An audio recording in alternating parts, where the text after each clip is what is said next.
Hello and welcome to the Jericho 941 by Israeli Military Industries, IMI, also known, aka the Baby Desert Eagle. Through a kind of bewildering, okay, we'll figure that out. But we're firing some American Eagles, Federal American Eagles, 9mm. Nice practice rounds. Not gonna waste the expensive ones. Actually, I'm out of the expensive ones, so I can't waste the expensive ones. I do tend to go through some ammo with doing this every day.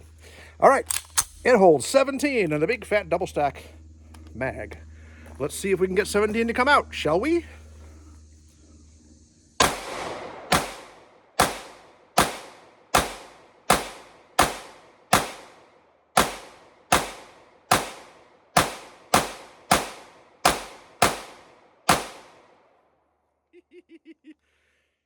That was 17.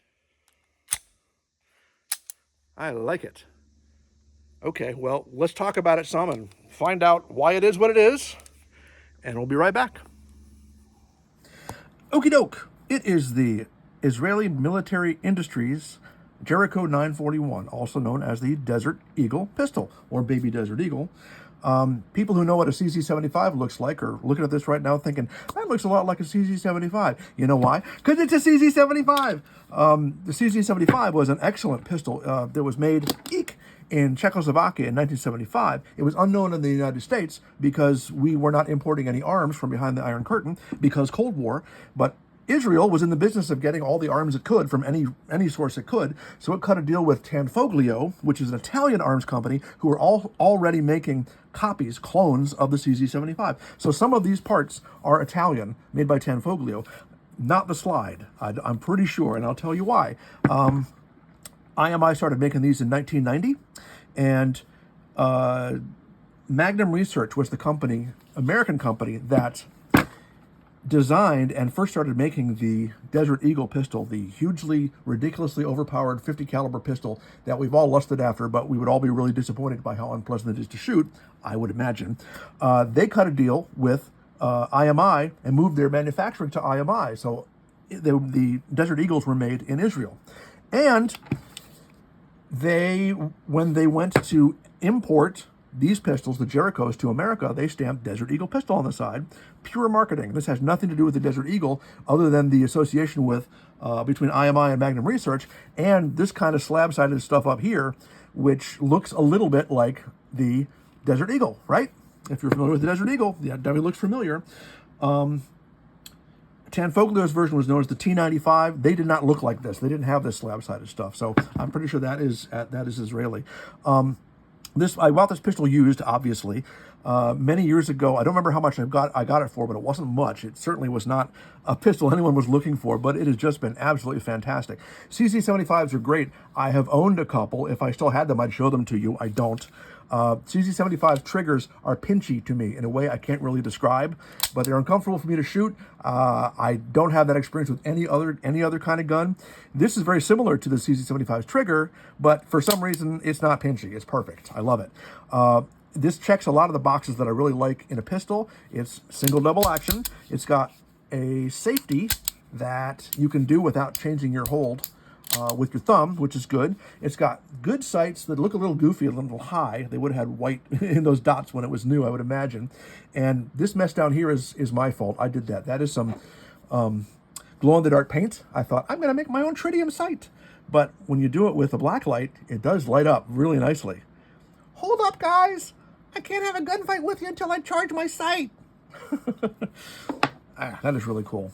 But other than that, it holds 17 rounds. It does take CZ magazines and probably Tanfoglio magazines, I would imagine. It also has, let's see, it's very simple to take apart. And see these dots right here? You line those up, and then it helps if you do that. Line those up, and you push this out, and you pull this out, and you have two pieces. And it's that simple. And another cool thing about this, and kind of unique, I don't know if you're going to be able to see it or not, is instead of regular rifling, it has polygonal rifling. Can you see that? It's not what you're used to seeing. Polygonal rifling is supposedly a better bullet to barrel fit from what I've read, and it's supposed to give you a little more oomph coming out of the barrel. I don't know if it is. I mean, it's not very popular. The only other gun I've ever had with polygonal rifling was a Steyr 40 caliber, which was nice, but I don't have anymore because, you know, you can't have everything. Okay, wouldn't it be swell if I could get this all back together? Wouldn't I be everybody's hero? It is simple, so very simple. Oh, that's the other thing about CZ75s. Unlike just about every other gun in existence, the slide goes up under the lip of the frame. And if you're used to Glocks and SIGs, then you're used to having, you know, that big blocky stuff up top to grab onto. There's less to grab onto here. So that's something you have to get used to. Just by example, I mean, that is, you know, a SIG P226. It's a pretty big difference in the size of, you know, the slide up top. But it makes it more svelte and probably easier for concealed carry, I would imagine. But this is super, super cool. I love it a lot. I'm very happy with it. I shot the American Eagle Federals first. I'm shooting the Blazers second. They are essentially the same bullet, but I'm sure they're actually made in different factories and not all made in the same place with different names put on them. I'm sure that's not the case. Let's go shoot them. Okay, we're back with this fellow. We are going to shoot 17 of these nice Blazer rounds. And since they're Blazer rounds, and since it operates so well, I think we should try to blaze them. What do you think? We should go rapid fire, because my family who lives here really loves when I go rapid fire.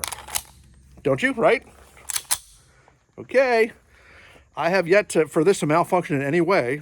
Here is its first big chance.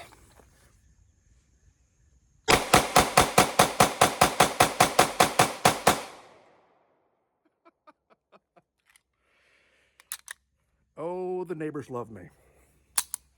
Okay, let's see how we did. How we did. Well, interesting. The aimed rounds are all pulling to the left. And I did notice that these sights are drift adjustable. And somebody has tried to adjust for that to make them go, it's pounded it to the left, which should make it aim a little bit to the right. But it obviously we need to be pounded some more. And I could do that if I really wanted to. That's one piece of gunsmithing I could actually achieve. And the blazed ones did okay. I mean, some of them would have hit what I was aiming at. And it really would have scared everybody anyway, which is the most important part. So, great gun. Really, really super gun. CZ75 is a wonderful, wonderful design.